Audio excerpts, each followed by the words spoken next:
గుంటూరు సభలో చంద్రబాబుపై Modi direct attack చేశారు. ఆయన పెద్ద అవినీతి పరుడు అంటూ తీవ్ర స్థాయిలో విరుచుకుపడ్డారు. అలాగే మంత్రి లోకేష్ పై కూడా కామెంట్స్ చేశారు మోడీ.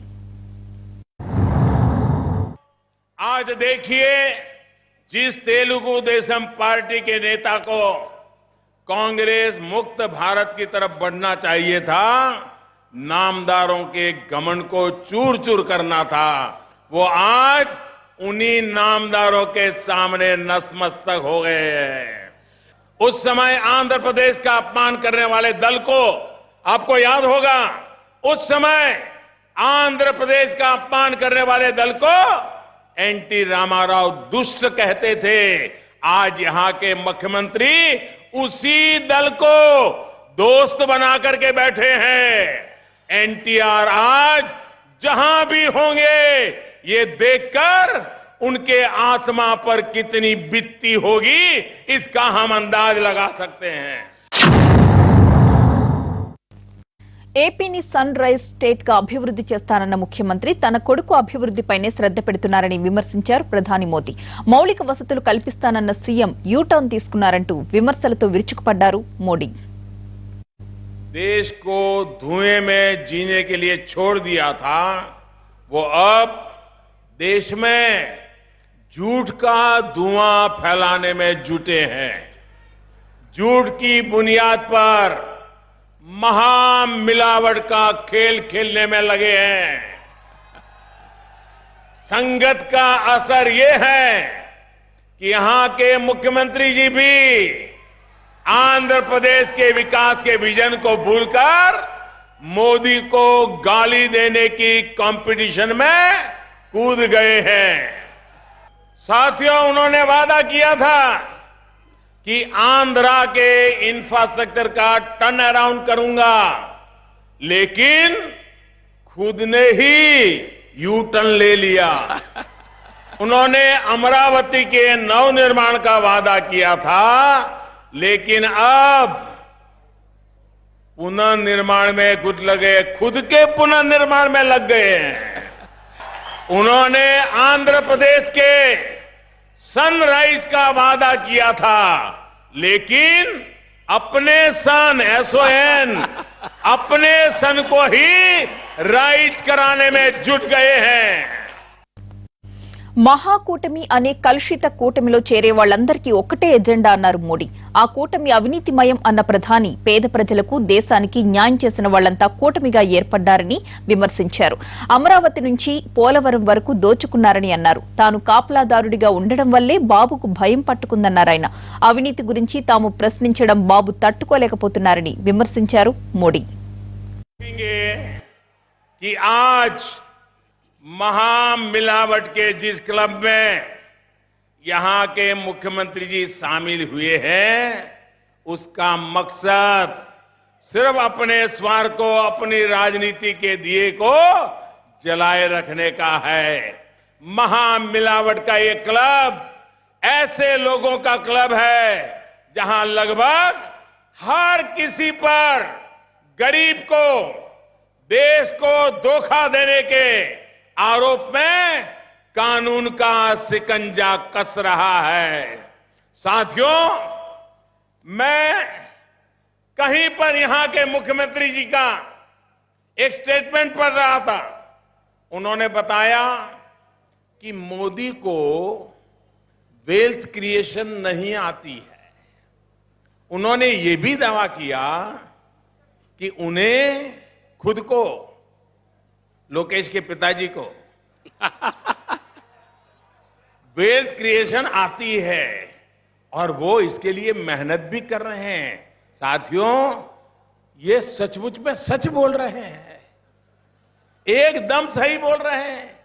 अमरावती से लेकर के पोलावरम तक वो इसी चक्कर में तो है ताकि उनकी अपनी वेल्थ क्रिएट हो, और इसलिए चौकीदार से जरा उनको परेशानी हो रही है। अपने लिए वेल्थ क्रिएशन का नहीं है, बल्कि देश की वेल्थ का, देश के साधनों संसाधनों का सही इस्तेमाल हो, ये देखने के लिए जनता ने हमें बिठाया है। ప్రతి రూపాయికి లెక్క అడగడం బాబుకు నచ్చడం లేదని అన్నారు మోడీ. గతంలో లెక్కలు చెప్పిన చరిత్ర బాబుకున్నట్టు లేదన్నారు ఆయన.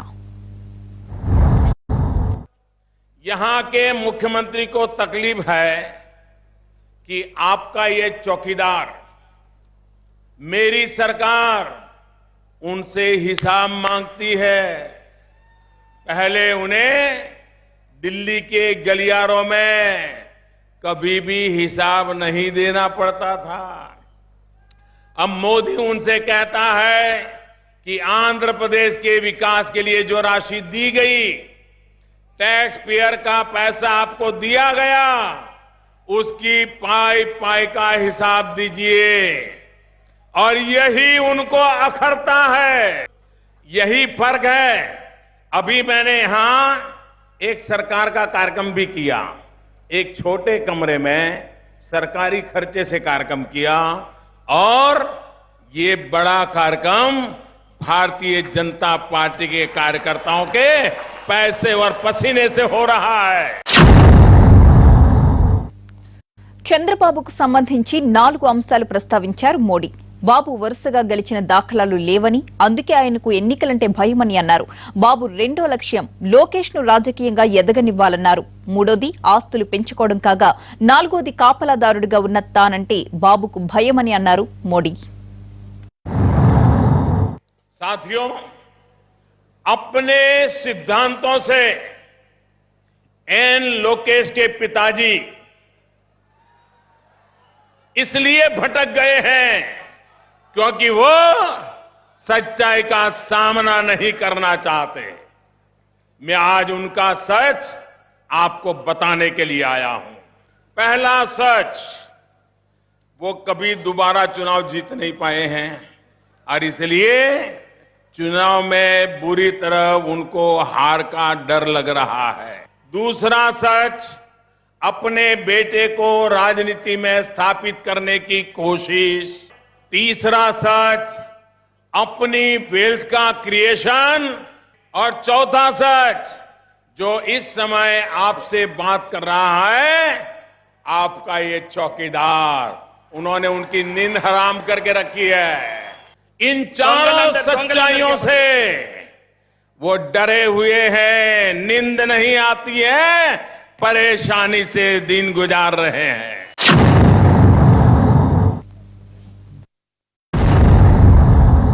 उन्होंने आंध्र प्रदेश के सनराइज का वादा किया था, लेकिन अपने सन SON अपने सन को ही राइज कराने में जुट गए हैं. రేపు ఫోటోలు దిగడానికి బాబు ఢిల్లీకి వెళుతున్నారని విమర్శించారు మోడీ. ఆంధ్ర ప్రజల సొమ్మును దోచుకుని ఢిల్లీ వెళుతున్నాడని, బాబును ఆంధ్ర ప్రజలు నిలదీయాలని అన్నారు. आंध्र के लोग जाग जाइए. ये कल फोटो खिंचवाने के लिए दिल्ली जाने वाले, बड़ा हुजूम लेकर के जाने वाले हैं, पार्टी का बिगुल बजाने के लिए जाने वाले हैं. लेकिन भारतीय जनता पार्टी जैसे अपने कार्यकर्ताओं के पैसे से कार्यक्रम कर रही है, वो आंध्र की जनता की तिजोरी से पैसे निकाल करके जा रहे हैं. आंध्र ने इसका जवाब मांगना चाहिए. मेरा आग्रह होगा कि दिल्ली आने से पहले, मुझे गालियां देने से पहले, आप आंध्र प्रदेश के लोगों को अपने खर्चों का हिसाब जरूर दे करके आए. మోసం చేయడంలో చంద్రబాబు సీనియర్ అన్నారు మోడీ. మామగారికి వెన్నుపోటు పొడవడంలో సీనియర్ అని, ప్రతి ఎన్నికకు మధ్య ఓడిపోవడంలో సీనియర్ అని అన్నారు. అలాంటి విషయాల్లో తాను సీనియర్ ని కాదన్నారు. साथियों, मैं तो हैरान हूं कि आखिर मुख्यमंत्री जो हो क्या गया है.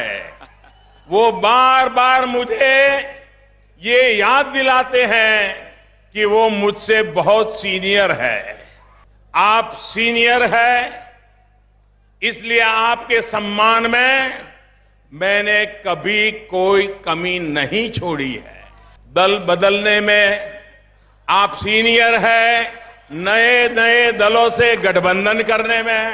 आप మీరు చాలా సీనియర్లు, పార్టీ ఫిరాయింపులు చేయడంలో సీనియర్లు, కొత్త కొత్త కూటములతో జత కట్టడంలో సీనియర్లు। आप सीनियर हैं अपने खुद के ससुर की पीठ में छुरा भोंकने में। अरे आप सीनियर हैं एक चुनाव के बाद दूसरे चुनाव में हारने में, एक चुनाव के बाद दूसरे चुनाव में हारने में, और मैं तो उसमें सीनियर हूं नहीं। आप सीनियर हैं आज जिसको गाली दे कल उसकी गोदी में बैठने में। आप सीनियर हैं आंध्र के सपनों को चूर चूर करने में। మోడీ పథకాలపై తన స్టిక్కర్స్ వేసుకుని ప్రచారం చేసుకుంటున్నారు బాబు అని అన్నారు మోదీ। उन्होंने आंध्र के गरीबों के लिए नई योजनाएं चलाने का वादा किया था, लेकिन मोदी की योजनाओं पर ही अपना स्टिकर लगा दिया है। ఏపీకి 3 లక్షల కోట్ల కంటే ఎక్కువే ఇచ్చామన్నారు మోడీ। విద్య, వైద్యం, మౌలిక సదుపాయాలు, పరిశ్రమలు, ఉద్యోగాల కల్పన కోసం భారీగా వెచ్చించామన్నారు। విభజన చట్టంలోని ప్రతి మాటను నెరవేర్చుతున్నామన్న ప్రధాని జాతీయ స్థాయి విద్యా సంస్థల్లో 10కి పైగా ఇప్పటికే ప్రారంభమయ్యాయని అన్నారు ప్రధాని। इस पैकेज के तहत केंद्र के अलग अलग मंत्रालय की तरफ से लगभग 3 लाख करोड़ रुपए के प्रोजेक्ट्स को आंध्र के लिए स्वीकृति दी जा चुकी है। इनमें कई सरकारी दफ्तर है, शिक्षा और स्वास्थ्य से जुड़े संस्थान है, उद्योग और लॉजिस्टिक पार्ट है, मैन्युफैक्चरिंग के हब है, क्लस्टर है, जिनसे आंध्र प्रदेश के युवाओं के लिए रोजगार के नए अवसर बन रहे हैं। आंध्र प्रदेश के बंटवारे के समय जो आंध्र प्रदेश रीऑर्गेनाइजेशन एक्ट 2014 बनाया गया था, उसके एक एक बिंदु पर केंद्र सरकार काम कर रही है। इसी का परिणाम है कि आईआईटी तिरुपति, अनंतपुर की सेंट्रल यूनिवर्सिटी, वाइजाग का आईआईएम, मंगलागिरी का एम्स, ऐसे 11 में से 10 हायर एजुकेशन के संस्थान आज शुरू हो चुके हैं। Vizag Chennai industrial corridor, 3 airports का विस्तारीकरण, मेट्रो से जुड़े प्रोजेक्ट्स, नई राजधानी की कनेक्टिविटी से जुड़े प्रोजेक्ट, ऐसे इंफ्रास्ट्रक्चर